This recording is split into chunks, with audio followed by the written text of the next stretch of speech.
चेष्टा करछि राज्य सरकार ओके टिके अटकेबाक चाहिए वर्तमान टिके अटकेबाक चाहिए परवर्ती समय आपण पाक आसीबी तेबे बुद्ध पूर्णिमा अवसर रे कोरोना को लेकी प्रधानमंत्री नरेंद्र मोदी कोन कहउछंती आसंतु सुनिबा। लोगों को देख रहे हैं जो दूसरों की सेवा के लिए, किसी मरीज के इलाज के लिए, किसी गरीब को भोजन कराने के लिए, किसी अस्पताल में सफाई के लिए, किसी सड़क पर कानून व्यवस्था बनाए रखने के लिए 2400 घंटे काम कर रहे हैं। भारत में, भारत के बाहर ऐसा प्रत्येक व्यक्ति, विश्व के हर कोने में ऐसा प्रत्येक व्यक्ति अभिनंदन का पात्र है, नमन का पात्र है।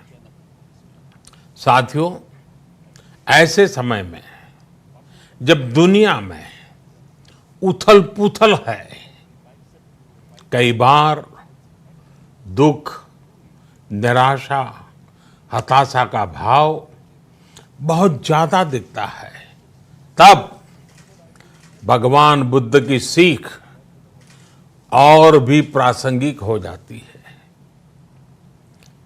भगवान बुद्ध कहते थे कि मानव को निरंतर ये प्रयास करना चाहिए कि वो कठिन स्थितियों पर विजय प्राप्त करे, उनसे बाहर निकले।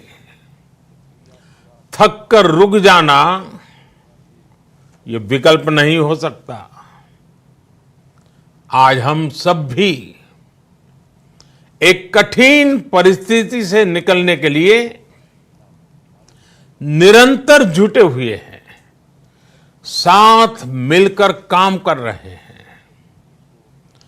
भगवान बुद्ध के बताए 4 सत्य यानी दया, करुणा, सुख दुख के प्रति समभाव और जो जैसा है उसको उसी रूप में स्वीकारना, ये सत्य निरंतर भारत भूमि की प्रेरणा बने हुए हैं।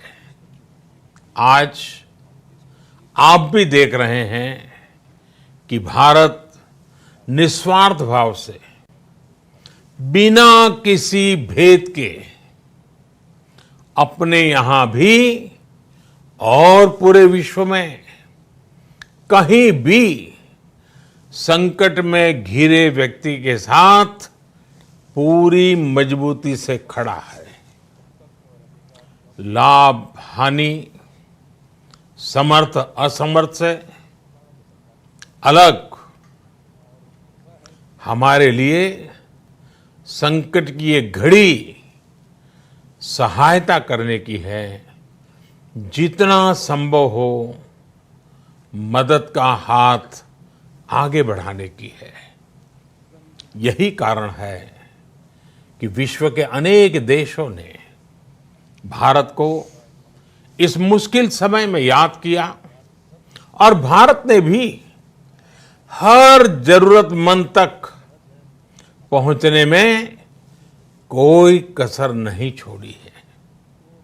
भारत आज प्रत्येक भारतवासी का जीवन बचाने के लिए हर संभव प्रयास तो कर ही रहा है, अपने वैश्विक दायित्वों का भी उतनी ही गंभीरता से पालन कर रहा है। साथियों, भगवान बुद्ध का एक एक वचन, एक एक उपदेश मानवता की सेवा में भारत की प्रतिबद्धता को मजबूत करता है। बुद्ध भारत के बोध और भारत के आत्मबोध दोनों का प्रतीक है। इसी आत्मबोध के साथ भारत निरंतर पूरी मानवता के लिए, पूरे विश्व के हित में काम कर रहा है और करता रहेगा। भारत की प्रगति हमेशा विश्व की प्रगति में सहायक होगी। साथियों, हमारी सफलता के पैमाने और लक्ष्य दोनों समय के साथ बदलते रहते हैं, लेकिन जो बात हमें हमेशा ध्यान रखनी है वो ये कि हमारा काम निरंतर सेवा भाव से ही होना चाहिए। जब दूसरे के लिए करुणा हो, संवेदना हो और सेवा का भाव हो, तो ये भावनाएं हमें इतना मजबूत कर देती हैं कि बड़ी से बड़ी चुनौती से आप पार पा सकते हैं। सुप्पबुद्धम पबुज्जन्ति सदा गौतम सावका, यानी जो दिन रात हर समय मानवता की सेवा में जुटे रहते हैं, वही बुद्ध के सच्चे अनुयायी हैं। यही भाव हमारे जीवन को प्रकाशमान करता रहे, गतिमान करता रहे। इसी कामना के साथ आप सभी का बहुत बहुत आभार। इस मुश्किल परिस्थिति में आप अपना, अपने परिवार का, जिस भी देश में आप हैं वहां का ध्यान रखें